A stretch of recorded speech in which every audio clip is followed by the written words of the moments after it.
Hola,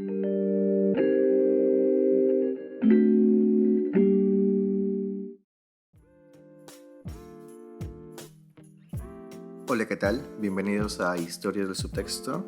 Hoy vamos a hablar de El Resplandor o The Shining de Stephen King. Y hoy nos acompaña Mónica Daza para la conversa. Mónica, ¿qué tal? ¿Cómo te va? Hola, ¿qué tal? Feliz de estar aquí acompañando. Vamos a comentar un poquito de lo que va la conversa, este segmento. En la conversa no se busca un comentario técnico o un nivel elaborado, sino lo que se busca es una conversación que uno puede tener con un familiar, con un amigo, con un conocido sobre un libro que a uno le ha gustado o un libro que quisiera comentar con alguien de manera libre. Pero bueno, vamos con lo que nos toca el día de hoy y es con El Resplandor. El Resplandor es la tercera novela de Stephen King, publicada en el 77. Antes, en el 74, publicó Carrie, su primera novela, con el que ganó mucho éxito, y en el 75 publicó El misterio de Salem's Lot. ¿De qué va El Resplandor?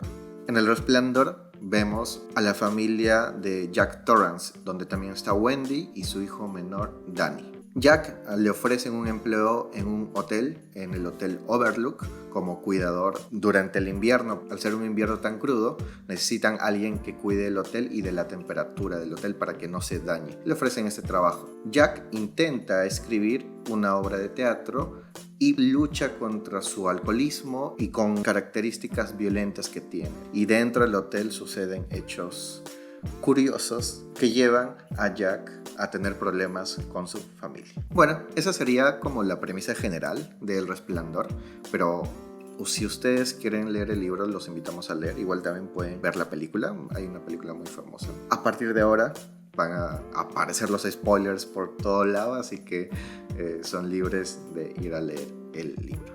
Bueno, Mónica, ¿qué te pareció el libro? ¿Ideas generales? ¿Ideas iniciales? Bueno, a mí el libro en líneas generales me gustó, ¿no? Me gustó. Creo que mi problema ha sido las expectativas altas que he tenido porque yo he escuchado por donde sea y de quien sea que El Resplandor es una maravilla, ¿no? Es una obra maestra y qué sé yo. Y creo que inevitablemente, sin querer, a la hora de iniciar la lectura, porque yo te comenté que quería leer el libro antes de empezar con la película, tenía inconscientemente unas expectativas muy, muy, muy altas, ¿no? Tanto así que, por ejemplo, yo podría decir, de los pocos libros que he leído de Stephen King, que hasta ahorita, o sea, no es El Resplandor en mi top, así como que el primerito, ¿no? Todavía se mantiene It, que es eso. Yo también he leído It y justo en una conversación previa coincidimos en eso, ¿no? It tiene otra cosa, ¿no? Sí, definitivamente para mí también It está sobre El Resplandor, mucho más allá.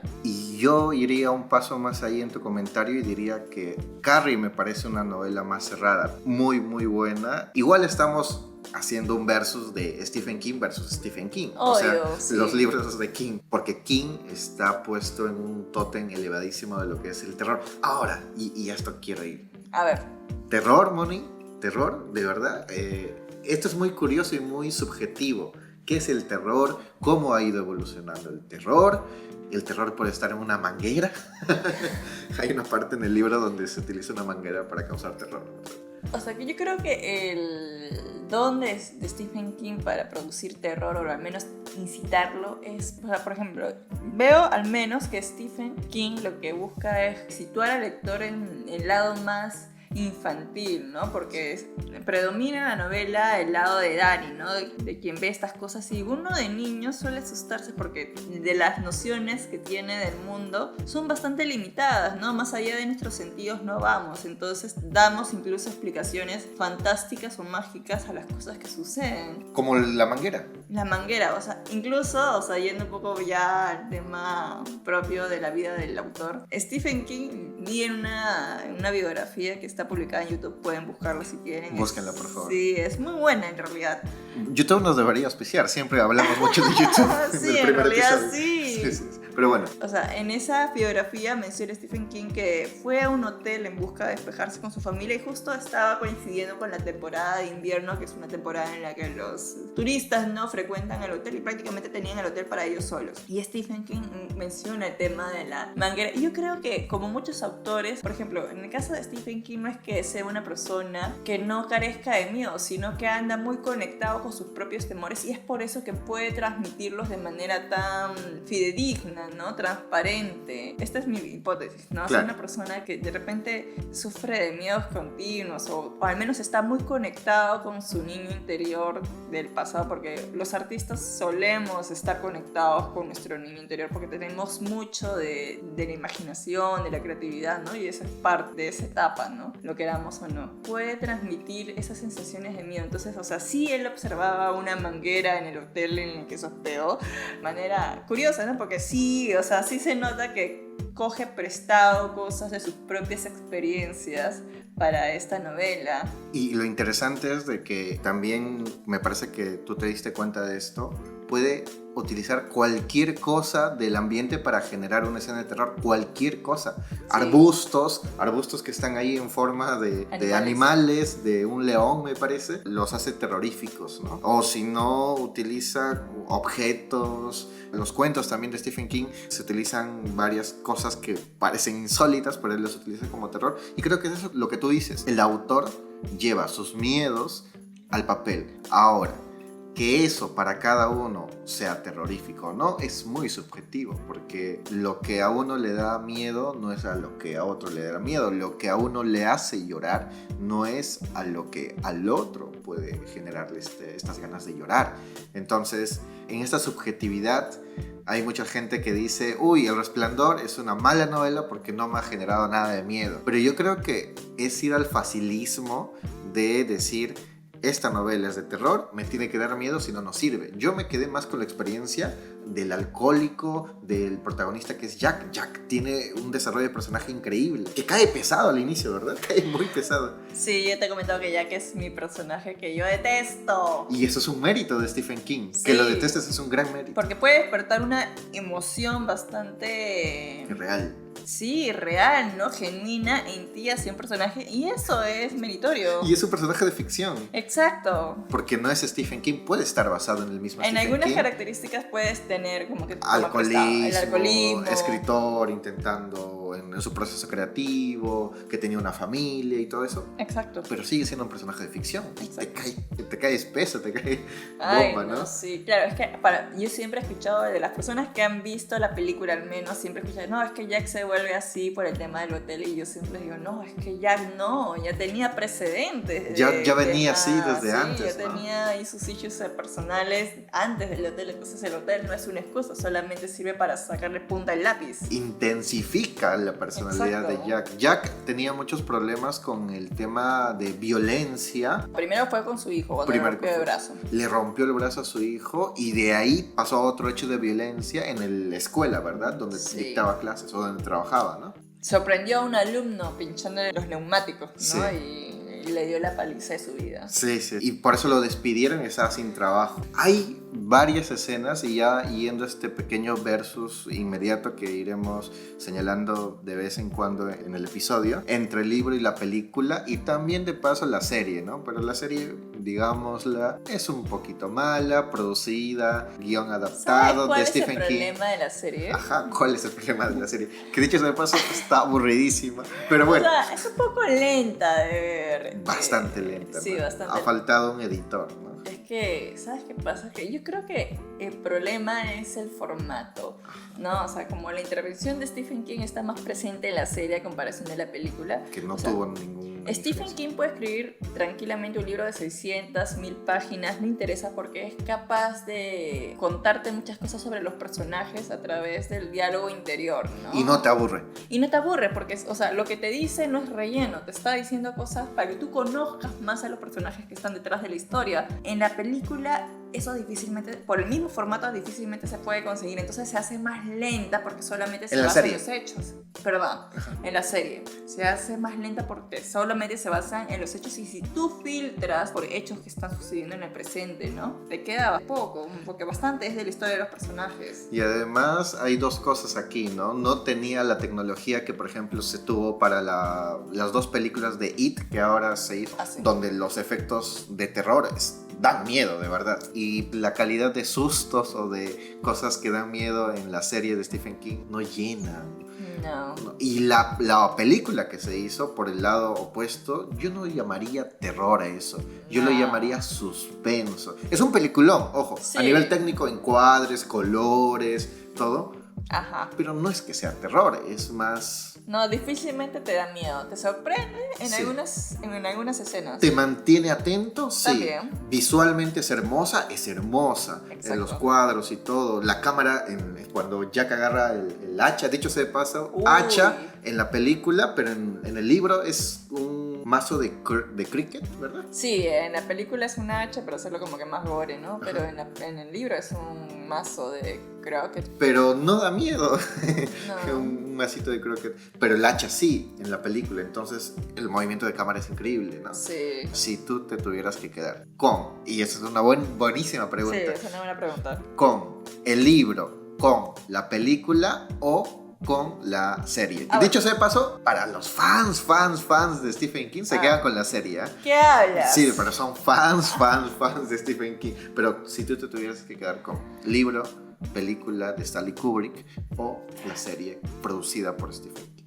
Mira, yo te voy a decir que el libro, por su mérito literario, porque, o sea, yo sé que yo no volvería a ver El Resplandor como película, no obstante tampoco volvería a releer El Resplandor como un libro. Ajá. Entonces, por muy poco te digo que el libro, porque el libro tiene más mérito y todo eso. Y aparte, o sea, vuelvo a incidir, es que yo tenía las expectativas muy altas, porque todo el mundo me hablaba maravillas del libro y entonces... Y ya también habías leído a Stephen King It, sí, que Stephen sí, King It y es me una maravilla. dejó un muy buen gusto, Sí, o sea, en verdad, qué buen libro, 1500 páginas en mi edición de bolsillo se pasaron como si nada. Una obra maestra. Sí, en verdad sí, muy buen libro. Lo que yo quiero resaltar yo me quedaría con el libro, pero por un tema más técnico a nivel de historia. Al igual que tú, tiene más sustancia el libro, ¿no? Se explora la vida pasada de Wendy, también la vida pasada de Jack. Claro. No se menciona ni en la serie tampoco.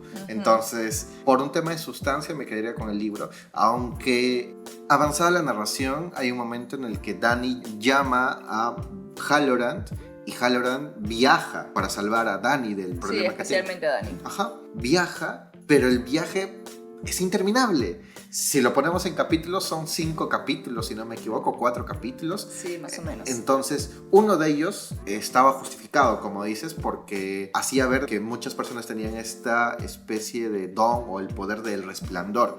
Creo que se lo dice una persona que está en el aeropuerto o se lo dice una persona que se encuentra, que también se parece que tiene ese poder del resplandor. Y esto sirve un poco para, como tú dices, desarrollar el personaje y darnos cuenta que no solamente es Danny Halloran que tiene el resplandor, sino son varias personas. Pero yo digo, no es demasiado darle 4 capítulos al viaje y que por lo menos en el libro tiene un sentido porque llega y sí ayuda a Wendy y a Danny. En la película no. En la película lo que sucede de Stanley Kubrick. En la película es un chiste. Es un chiste porque ha viajado. O sea, la película es técnicamente bellísima, los encuadres, el viajecito en el triciclo, el plano hermoso. Sí. Es un plano hermoso. Pero el guión, o sea, haces que un personaje viaje todo, entra por la puerta, hachazo. Y muere, ¿no? Ni bien entra, lo matan. Y es como que tú me has hecho todo este preámbulo para que el brother se me muera aquí en la puerta del horno. No puede ser. Me recuerdo que el comentario era, debe estar vivo, o sea, Halloran debe estar vivo. Y yo pensaba lo mismo, dije, ahorita se levanta. Y nunca se levantó. Y fue un tremendo relleno, ¿no? A nivel de... Sí, no, de desilusión. Sí. Pero por lo menos en el libro sí tiene un sentido el viaje, porque sí los ayuda. Es como el héroe que llegas a salvarlos. Sí. Pero me parece igual que hay algunas cosas que me quedan sueltas. El final no es un final como que wow, ¿no? Sí, yo creo que el final del libro es un poco apresurado. Ya, la promesa que le hizo la mamá, ¿no? Del tema de vamos a ir a pescar todos juntos, ¿no? Lógicamente. Pero ¿sabes qué? Hay una cosa que quería comentar antes de hablar sobre el tema del final, y es que al final de la historia, el miedo de Dani, el mayor miedo de Dani se hace real.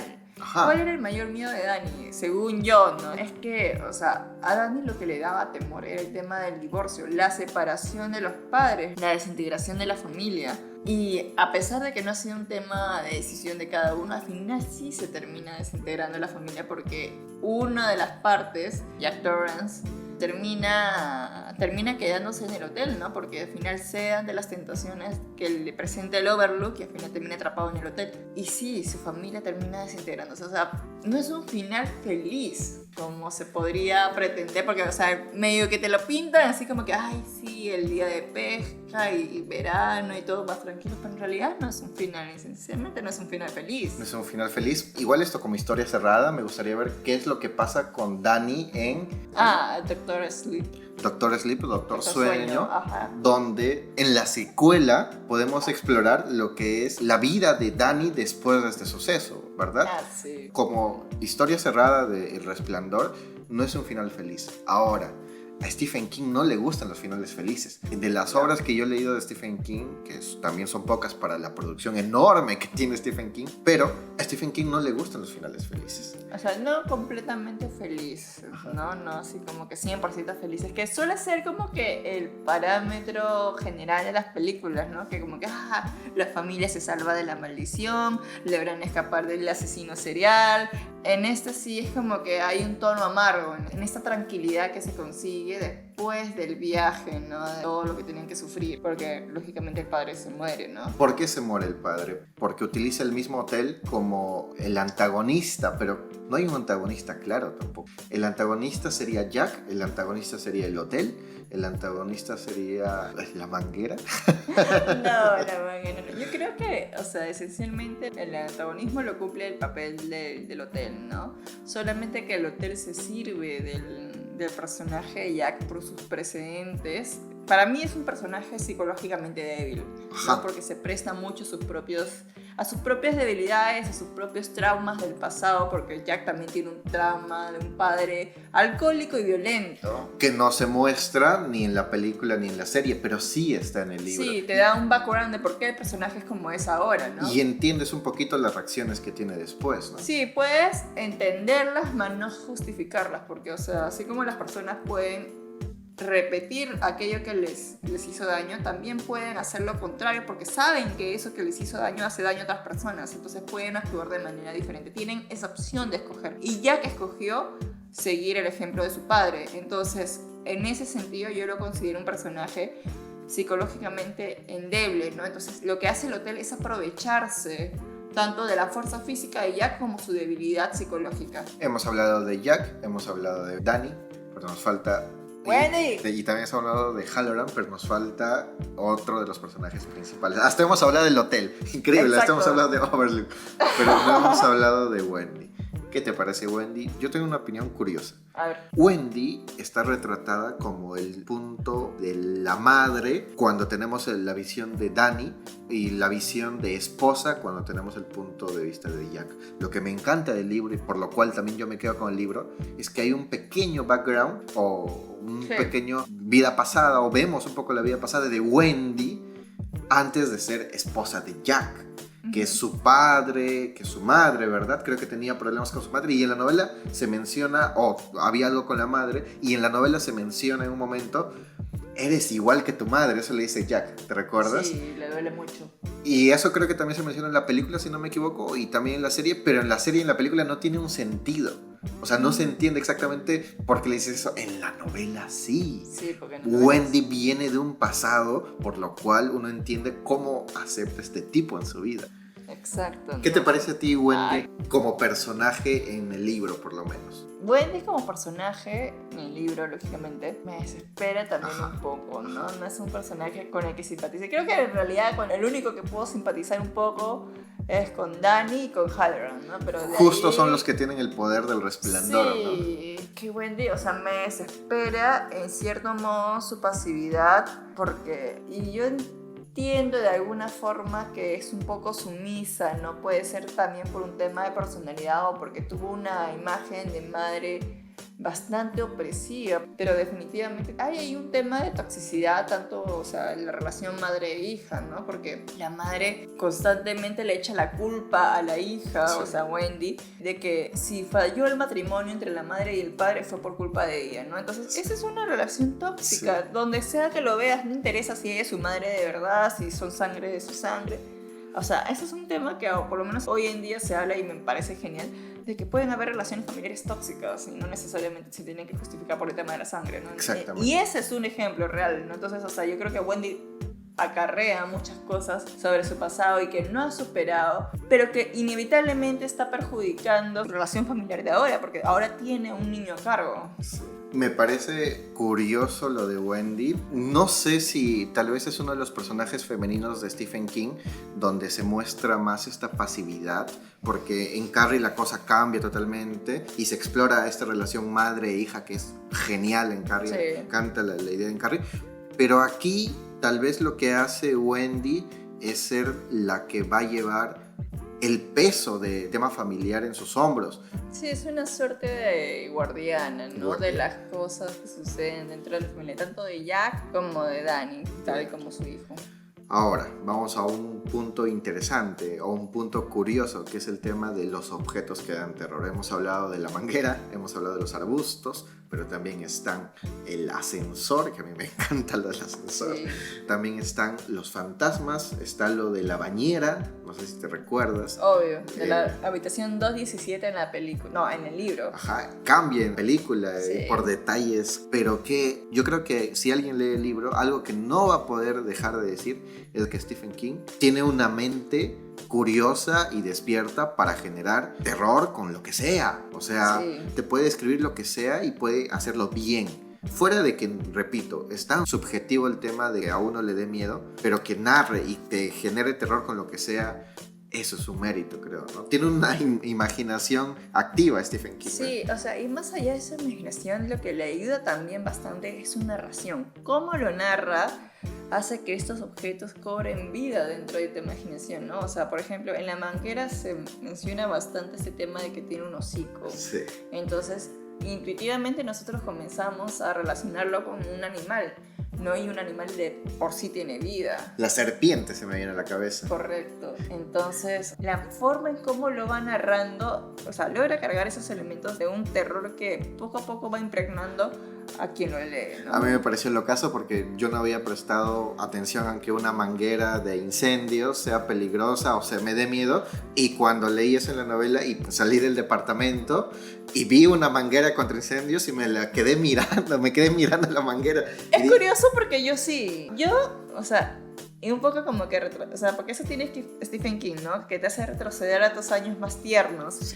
Yo recuerdo que cuando era una niña y vivía en un departamento, en el edificio número 3, tenía frente al departamento una manguera de contraincendios perfectamente. Y es que en un pasadizo en donde las paredes son uniformes, las puertas de los departamentos son uniformes, lo único que sobresalía en el pasadizo del edificio era la manguera. En mi pasadizo también es la manguera, pero no le había prestado atención. Pero es que como uno como niño le llama aquello que sobresale, aquello que es diferente. O sea, a mí no me daba miedo, pero inevitablemente siempre recuerdo que mi mirada sin querer caía sobre la manguera porque era lo único diferente. Todas las piezas, salvo los números, eran igualitos, ¿no? Todos una copia idéntica. Y lo único que era diferente entre todas las puertas era la manguera contra incendios. Y solamente por ser eso diferente, sin querer, yo los miraba, ¿no? Entonces, o sea, sí entiendo un poco de dónde viene esta fijación en la manguera, porque es algo que sin querer sobresale, sin necesidad de más. Y en la escena del libro, la persona que mira la manguera es Danny, que también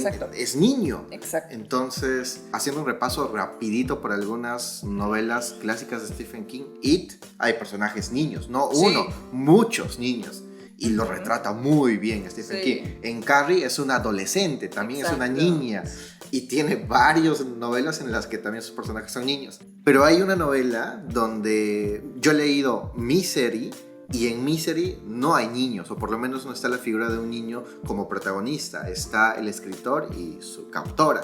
pero no hay figuras de niños y me ha parecido una novela débil. Haciendo un análisis de Stephen King narrando niños y colocando el punto de vista desde un niño para generar el terror, me parece que el gran mérito de las novelas de Stephen King, por lo menos las pocas que hemos leído entre los dos, es el miedo infantil o el miedo generado desde un punto de vista infantil, ¿no crees? Porque creo que cuando vemos las cosas desde el punto de vista de Wendy, nos generan más curiosidad. Cuando Jack encuentra los recortes del hotel y vemos un poco la vida pasada del hotel, no es de que te llamen al miedo o al terror, pero por ejemplo la manguera te salta, ¿verdad? Entonces creo que es esta idea de que Stephen King tiene muy bien retratado lo que es el miedo a través de una visión infantil. Sí, yo creo que es así porque, o sea, los miedos de adultos son muy diferentes a los miedos de un niño, ¿no? O sea, los niños tendemos a...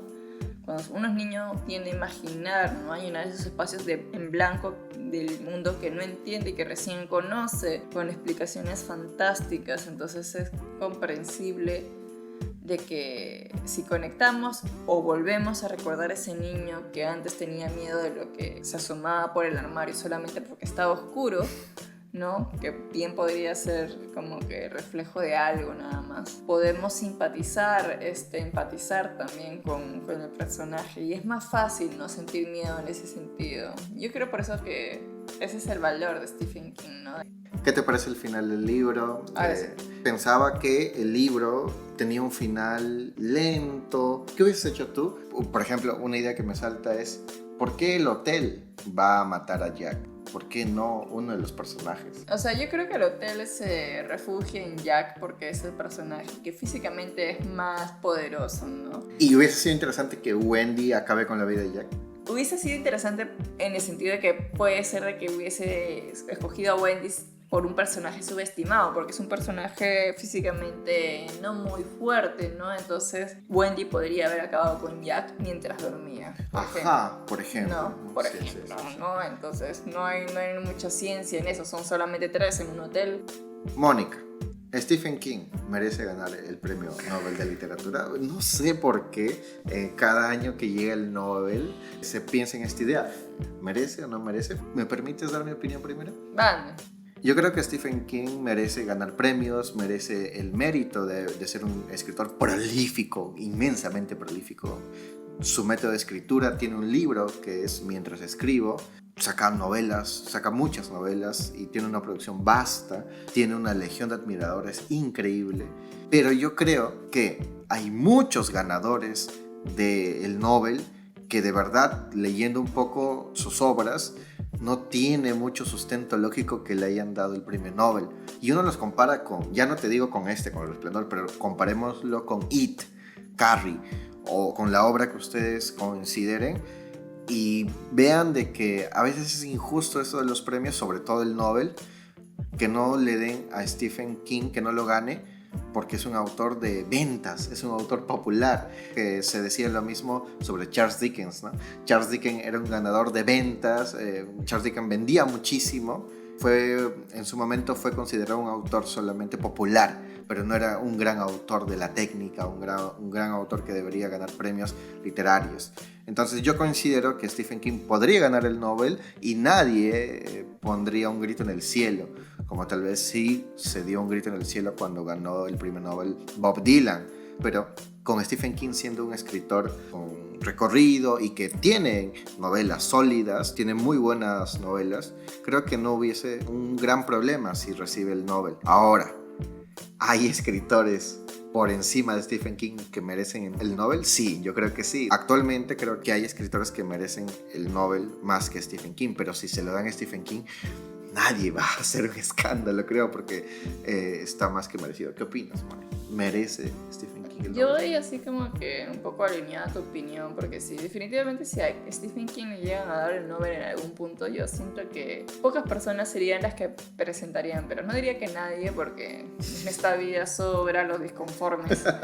Pero sí, o sea, no, o sea, es que el escritor escribe de manera constantes, siempre saca nuevas historias, tiene una técnica narrativa bastante admirable, ¿no? Porque puede hacer de libros de más de 600 páginas algo que uno pueda beber fácilmente sin necesidad de decir, ay, cómo me empecé a leer este libro página a página, ¿no? Y eso es algo de apreciar en un escritor.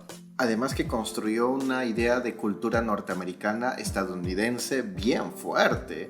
Casi las novelas de Stephen King, como dije, en las últimas décadas construyen lo que es la visión del Estados Unidos moderno, por lo menos el que nosotros tenemos, ¿no? Exacto. Y creo que como alguien que construye mundos o alguien que construye la visión norteamericana, pues se lo merece. Por lo menos eso. Sí, yo creo que sí. O sea, debería recibir un premio acorde a su carrera literaria, ¿no? No merece menos.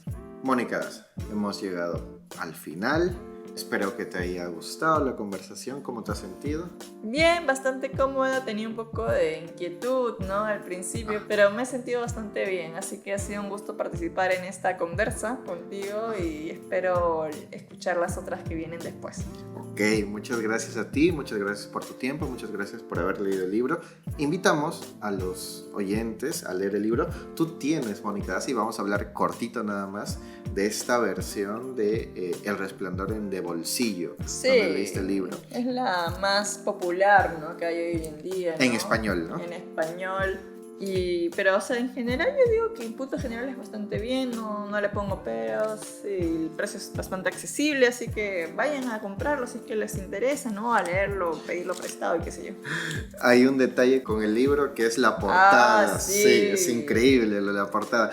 Admiramos que los de bolsillo tengan mucha idea de marketing, pero por favor, no pueden poner en la portada de El libro del Resplandor de Stephen King a las dos gemelas de la película de Stanley Kubrick, donde las gemelas no aparecen en el libro. Sí, porque es una invención del director de la película, pero no tiene nada que ver con el libro. Cuando uno lee el libro... Yo todo el libro esperaba a que salen las gemelas. ¿En qué momento? Ahora sé que salen las gemelas y jamás salieron las gemelas y me sentí estafada. ¿Cuándo salieron las gemelas? Las gemelas, váyase a ver la película. Parece la portada para la película y no para el libro. Sí, podría haber sido solamente el ascensor y ya está. Uy, el ascensor es genial. O la manguera. O la manguera. No necesitaba más, pero las gemelas...